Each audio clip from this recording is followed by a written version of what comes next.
Welcome to San Jose, California, the capital of a devastating and rapidly escalating crisis, homelessness.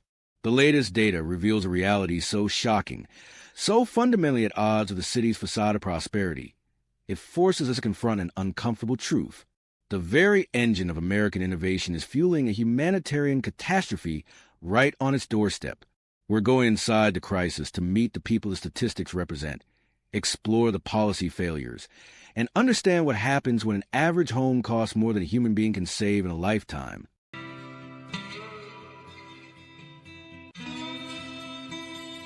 Growing homeless crisis. In 2025, the total number of people experiencing homelessness across Santa Clara County, where San Jose is the largest city, climbed to 10,711 individuals, an increase of 8.2% from the 2023 count. This alarming figure represents the highest point-in-time pit count in the county's history, underscoring the severity of the challenge.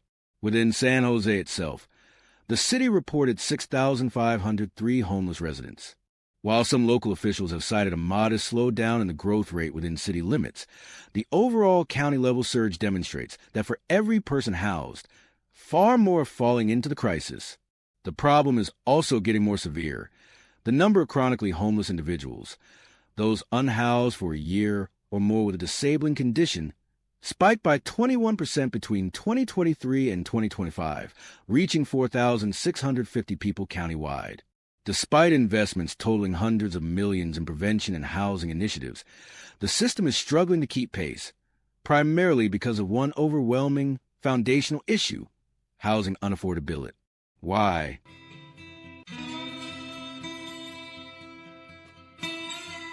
The $1 million home next to the $1 tent.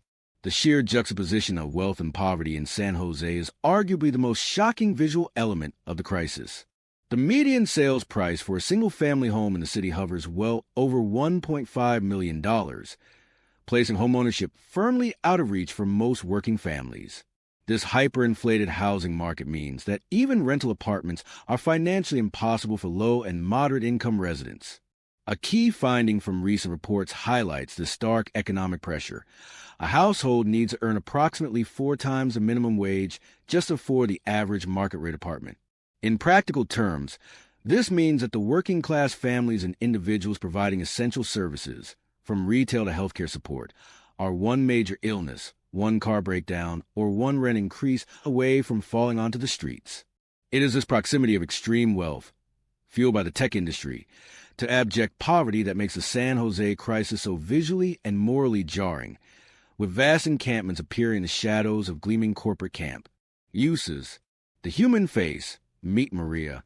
Behind the bleak statistics are individual stories of devastating loss, such as that of Maria.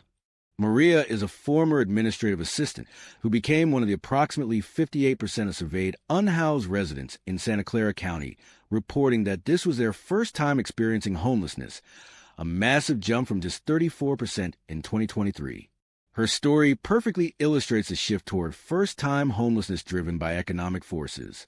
She was laid off during a major tech sector restructuring, and despite receiving 6 months of severance, the $3,000 per month rent for her modest apartment quickly became insurmountable.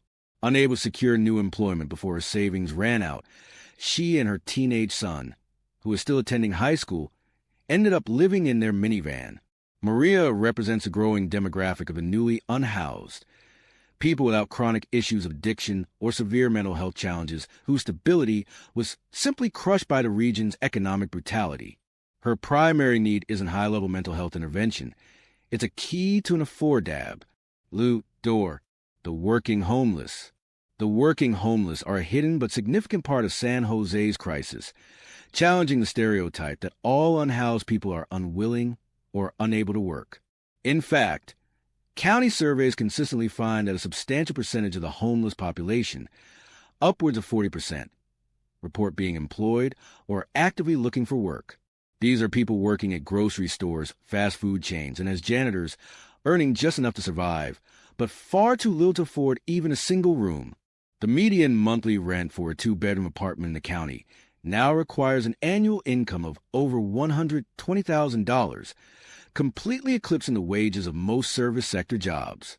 This financial chasm forces them into survival mode, sleeping in vehicles, cycling through short-term motel stays, or sharing tents in encampments. They have successfully negotiated the labor market, but they have utterly failed to negotiate the housing market. Their existence highlights the central systemic failure in San Jose. A job is no longer a guaranteed pathway to housing. The children of the crisis, school-age homelessness. Perhaps the most tragic and often unseen dimension of San Jose's crisis is the escalating number of children and youth experiencing homelessness, who face enormous barriers to their education and future stability. While exact city-level data for 2025 is still pending, the problem reflects broader state and national trends, where students experiencing homelessness have a chronic absence rate that is 22 percentage points higher than their non-homeless peers. Across California, the 4-year high school graduation rate for homeless students is significantly lower than for the general student population, creating a systemic trap where lack of housing leads to lack of education, which in turn leads to future adult homelessness. In San Jose, many of these families are not living in the visible street encampments, but are doubled up, staying with other families due to economic distress, or living in motels or vehicles, making them virtually invisible to the P. Public eye. Housing first versus shelters.